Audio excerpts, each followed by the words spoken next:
Vous êtes plusieurs à m'avoir demandé, Mariette, quels sont les métiers en tension? Quand tu parles de métier en tension, tu entends quoi? Qu'est-ce que tu mets dans le mot métier en tension? Dans cette vidéo, je vais rapidement vous présenter tout ce qu'on appelle métier en tension et pourquoi on les appelle métiers en tension et comment faire pour être recruté sur ces métiers en tension. Restez jusqu'à la fin de la vidéo et vous aurez des...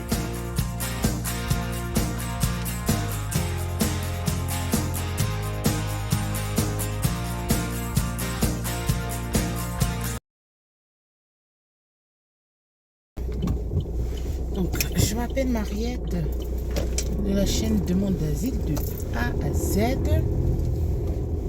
Je reviens avec une vidéo que vous m'avez demandé. C'est la vidéo sur les métiers en tension. Vous êtes plusieurs suite à mon mail, pardon, pas à mon mail, suite à ma vidéo sur la régularisation, la loi, le projet de loi sur la régularisation des métiers, des personnes sur des métiers en tension. J'ai reçu pas mal de messages, des personnes qui me demandent de faire une vidéo sur quels sont finalement ces métiers en tension. Est-ce que je peux lister, voilà, ces métiers-là et leurs particularités. Donc cette vidéo, je vais la diviser, elle va être structurée en 3 parties, vite fait. Donc en premier lieu, je vais vous dire ce que c'est qu'un métier en tension. Ensuite, je vous parlerai du coup pourquoi certains métiers sont en tension.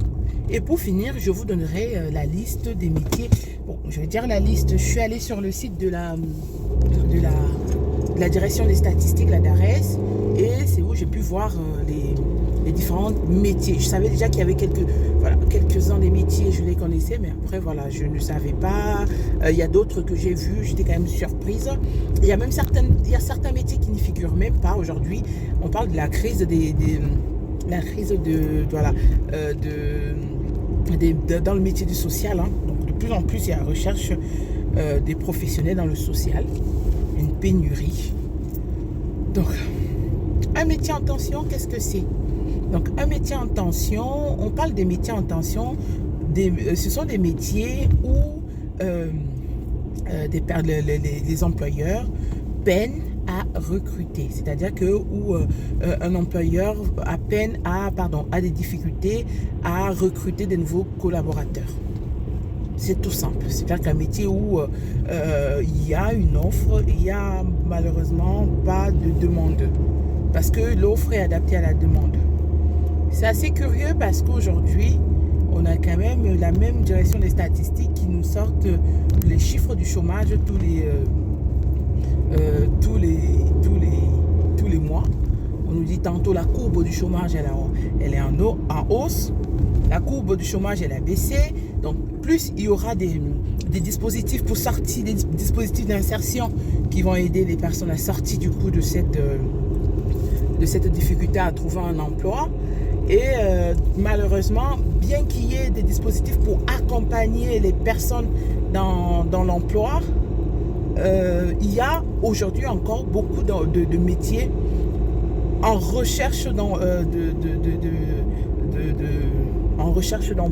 d'employés. C'est-à-dire qu'en recherche de salariés, c'est-à-dire que des métiers qui recherchent des personnes à employer. Et malheureusement, ce sont des métiers qui ne font pas rêver. Il faut qu'on soit clair là-dessus. Parce que pourquoi il y a des métiers en tension? Il y a des métiers en tension parce que il y a une contrainte au niveau... ça peut être des contraintes au niveau des horaires, qui ne sont pas des métiers qui ne sont malheureusement pas, quand je vais dire pas compatibles avec une vie de famille, je m'entends parler. C'est-à-dire que ce sont des métiers où il faut avoir une organisation pour pouvoir prétendre à une vie de famille sereine. C'est-à-dire que ce sont des métiers où il faut se lever tôt, des métiers qui débauchent tard, où il faut débaucher tard et qui ne font pas rêver. Bien qu'aujourd'hui, la rémunération, il y a quand même aujourd'hui la volonté de revoir la rémunération, de se dire, mais si ces métiers n'attirent pas, peut-être il serait question d'attirer les personnes via la rémunération. Parce qu'aujourd'hui, l'argent, c'est un pouvoir d'achat et ce pouvoir d'achat, c'est important parce que si un métier aujourd'hui, bien qu'il y ait des contraintes, est bien payé, les personnes vont finalement y aller en se disant, bah ok, j'ai la contrepartie. C'est difficile comme métier, mais en contrepartie, j'ai la rémunération qui va avec. Donc, c'est pour ça. Aujourd'hui, pourquoi il y a des métiers en tension? Ben, j'ai répondu à la question. Il y a des métiers en tension tout simplement parce que le travail, la valeur travail n'est plus la même. Bon. Aujourd'hui, en France, la valeur travail n'est plus la même. Avant, on est quand même dans le temps, il fallait travailler, il fallait aller à l'école, ou si on n'allait pas à l'école, il fallait tout de suite trouver un emploi. Il fallait y rester toute sa vie, parce qu'il y a encore aujourd'hui des gens qui ont commencé à travailler, et vous l'entendez même aujourd'hui à la télé, quand il y a la fermeture, par exemple, des sites, vous entendez les gens vous dire, oui, mais j'y ai travaillé, mes parents y ont travaillé, et du coup, voilà. Donc aujourd'hui, la valeur travail, on n'a plus la même définition du travail. Aujourd'hui, le CDI ne fait plus rêver. Moi, je sais que à mon époque, avoir un CDI, c'était la base. Aujourd'hui, avoir un CDD, les personnes préfèrent même avoir des contrats, des intérims, des contrats à durée déterminée que des contrats à durée indéterminée. Pourquoi? Parce que les personnes ne veulent plus être rattachées. On ne passe plus toute sa vie dans le même métier. C'est-à-dire qu'on ne fait plus carrière dans le même métier. Donc, avant, on choisissait un métier, on disait, moi, j'ai envie d'être, je sais pas moi, j'ai envie d'être médecin, et je restais toute ma vie, je fais médecin jusqu'à ce que, voilà, je fais médecin parce que mes parents ont fait médecine aussi. Donc, il y avait aussi cette forme c'était de déterminisme, hein, parce que voilà, si mon père a été tel, ben facilement, moi aussi, je vais aller sur ce type de métier. Donc, aujourd'hui, malheureusement, les jeunes n'ont plus envie de faire des métiers toute leur vie. Et aussi, je pense aussi avec l'avènement des téléréalités où on voit que facilement on peut gagner de l'argent sur Internet, facilement on peut se faire de l'argent facilement aussi. Hein. Il y a des gens qui n'ont pas fait de hautes études, pourtant elles gagnent très bien leur vie en faisant des métiers où elles n'ont pas eu besoin d'aller à l'école. Donc, par rapport à cela, des jeunes aujourd'hui s'identifient à ces personnes-là et se disent, mais ça me sert à quoi de faire un métier toute ma vie? Pourtant, voilà, je veux avoir la liberté de changer quand j'ai envie de changer. Donc, par rapport à cette crise d'identité, les personnes ne se voient plus toute leur vie dans un métier. Et aussi aujourd'hui, les métiers qui ne font pas rêver, ce sont des métiers, comme je vous ai dit, avec des contraintes. Non seulement il y a des contraintes, mais aussi il ne faut pas oublier que les employeurs aujourd'hui, je vais vous donner un exemple tout simple. Je connais quelqu'un, j'ai une connaissance qui recherche un cuisinier. Les cuisiniers font partie des métiers, donc voilà, sur la liste des métiers en tension, mais paradoxalement, en échangeant avec cette personne-là, elle me dit, ben ouais, moi je veux un vrai cuisinier, je veux un cuisinier qui sait faire telle chose. Mais à côté de ça, les employeurs de moins en moins veulent former des personnes. C'est-à-dire que tous les employeurs, on dirait qu'ils veulent tous des personnes qualifiées. C'est-à-dire qu'ils ne sont pas prêts à se dire, ok, moi je prends quelqu'un qui n'est pas qualifié, mais aussi la crainte des employeurs, c'est de se dire, je prends quelqu'un qui n'est pas qualifié, je l'accompagne à acquérir une qualification, mais la crainte, c'est que demain, la personne vous dise, moi, j'ai pas envie de bosser avec vous. Donc, c'est aussi la perte. Je sais pas, qu'il n'y ait pas retour sur investissement. C'est-à-dire que vous investissez sur quelqu'un, tout employeur, hein, c'est de se dire, ben, j'aurai un retour sur investissement. C'est-à-dire qu'une fois que la personne sera qualifiée, elle pourra travailler pour moi, elle pourra pallier du coup à ma difficulté à recruter un cuisinier. Donc par rapport à ça, eh ben, personne ne veut se prendre des risques, personne ne veut voilà, se dire que moi je peux former des personnes pour qu'elles puissent finalement occuper des postes non pourvus au sein de mon établissement.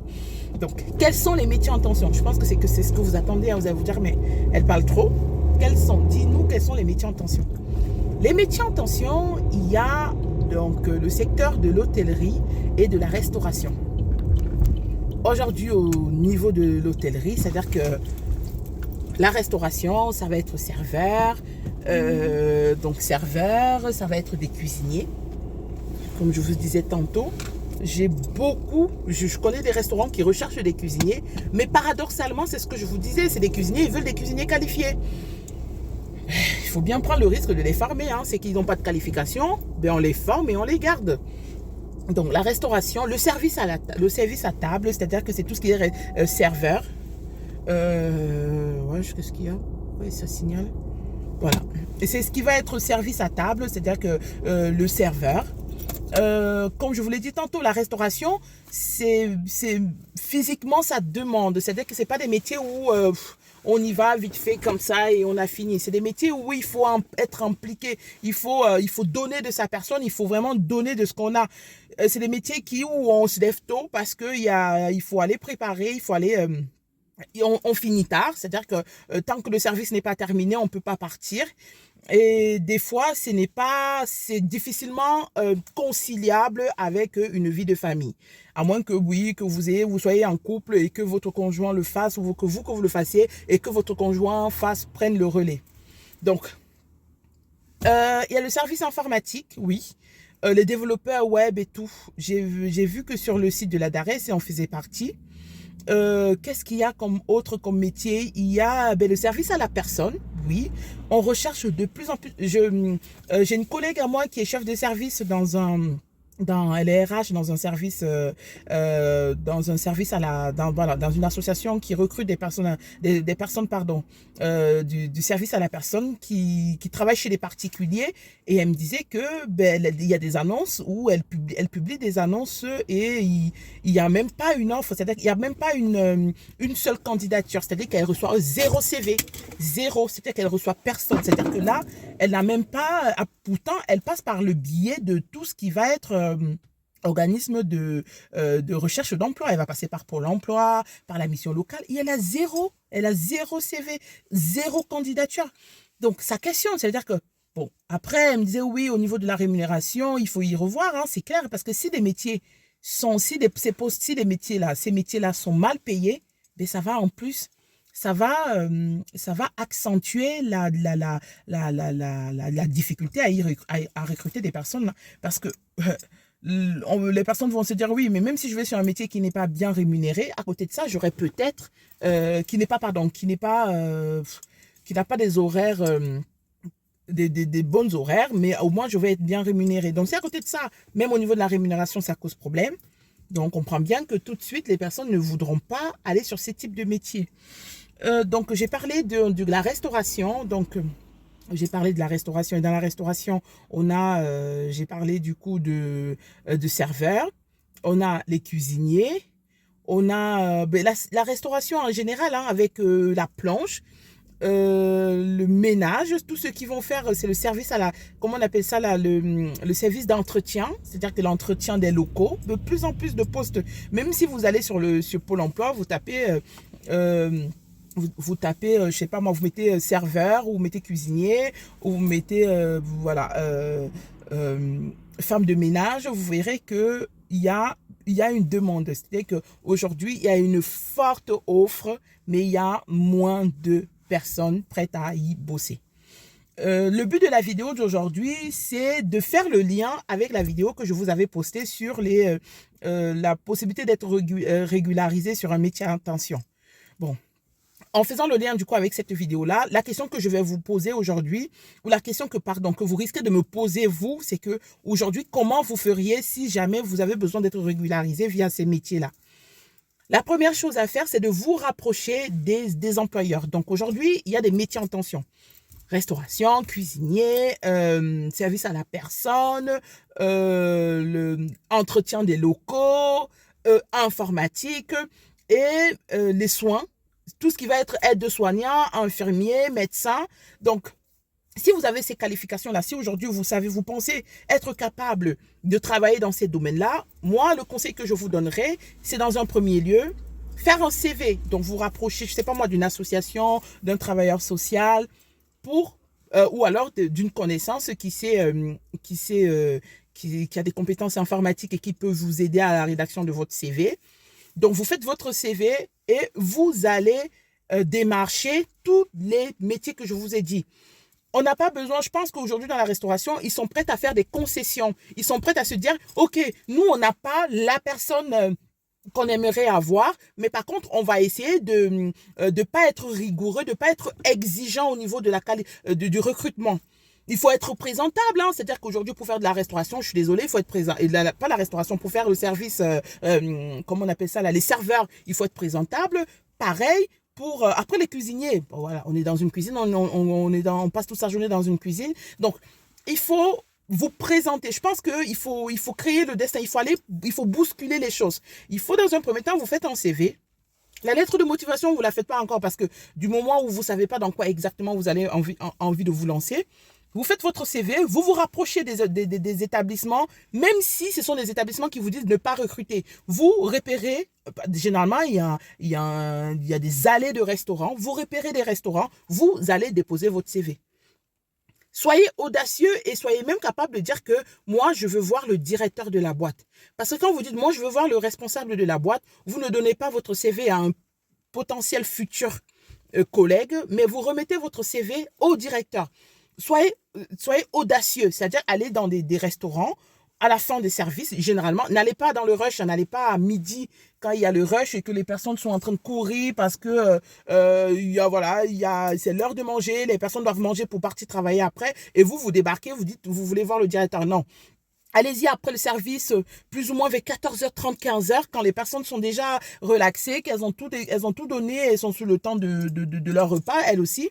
Et vous demandez à rencontrer le directeur ou le responsable de la boîte. Et vous donnez votre CV en main propre.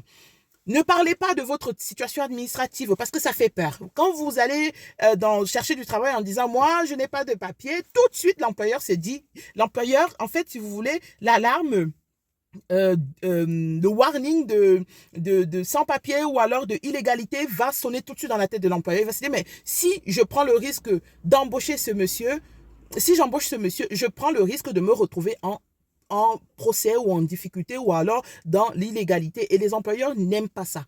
Donc, ce que vous devriez faire, c'est de vous rapprocher dans un premier temps auprès des employeurs. Vous déposez votre CV. Pas la peine de raconter votre vie en disant, oui, moi, je suis demandeur d'asile. Demandez-leur, même si vous n'avez pas d'expérience. Vous savez, aujourd'hui, aujourd'hui, je recrute. Si j'ai quelqu'un en face qui me dit, moi, je veux travailler, donnez-moi la possibilité de vous montrer ce que je sais faire. Moi, j'ai envie de le prendre, hein, même si je sais qu'il n'y a pas de talent derrière, parce que derrière, il y a la motivation. Et je sais que la motivation, aujourd'hui, quand les personnes sont motivées, on sait d'emblée que ce sont des personnes qui essayeront de faire de leur mieux, qui essayeront de sortir de leur zone de confort. Donc, soyez ce genre de personnes.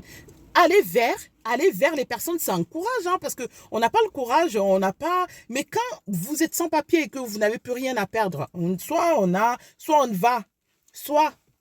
est audacieux et on va bousculer les choses et on va donner son CV, on va demander un entretien avec un directeur pour déposer son CV. Là, on crée des choses, là, on bouscule tout. Soit on reste dans la situation et on ne change rien. Donc moi, c'est ce que je peux vous donner, c'est le lien que je peux faire avec cette vidéo. La vidéo est en train d'aller, ça fait long. Je vais peut-être m'arrêter là et je reviendrai rapidement pour... si jamais vous avez d'autres questions. Donc, dans cette vidéo, j'ai abordé rapidement avec vous la question des métiers en tension. Le conseil que je vous donne, c'est d'aller d'aller toquer à la porte, d'aller frapper à la porte des personnes. Même si on vous dit qu'elles ne recrutent pas, allez frapper à la porte des entreprises, allez frapper à des entreprises qui recrutent du coup du service à la personne, allez frapper à la porte des restaurants, allez frapper à la porte des employeurs, des potentiels employeurs. Hein. Vous regardez sur Internet, aujourd'hui sur Internet, vous avez la possibilité de tout trouver. Vous tapez juste l'intitulé de ce que vous recherchez et vous avez tout. Si vous n'êtes pas en capacité, vous n'avez pas de connaissances, de notions informatiques, vous faites aider, vous vous rapprochez des travailleurs sociaux, vous rapprochez des connaissances, des personnes que vous estimez qui peuvent vous apporter cette aide-là et vous bougez les choses, vous bousculez tout. C'est en bousculant les choses qu'on réussit à avoir quelque chose. Donc, si vous n'allez pas vers, parce qu'aujourd'hui, qu'est-ce qui va se passer si jamais vous êtes recruté sur un poste et que vous faites vos preuves, même si vous êtes en période d'essai et que vous êtes vraiment engagé, si jamais la loi, elle passe en janvier, mais vous avez la possibilité d'être du coup régularisé parce que vous serez déjà sur un poste en tension. Et c'est parce que l'employeur verra en vous la volonté, le dynamisme, la motivation. C'est ça qui va changer les choses. L'employeur ne dira pas, mais moi je me tiens en tension et je vais prendre quelqu'un. Non, l'employeur va se dire, ben, cette personne-là, est-ce qu'elle fait l'affaire? Est-ce que cette personne-là, si je la recrute, est-ce que j'ai retour sur investissement? Est-ce que j'aurai pris des risques dans le sens où je vais accompagner la personne à régulariser sa situation administrative, mais derrière, j'ai un employé de taille, j'ai quelqu'un d'honnête, j'ai quelqu'un de dynamique, j'ai quelqu'un qui sait ce qu'il veut. Voilà. Donc d'ici là, prenez soin de vous et je vous dis à très rapidement pour une autre vidéo.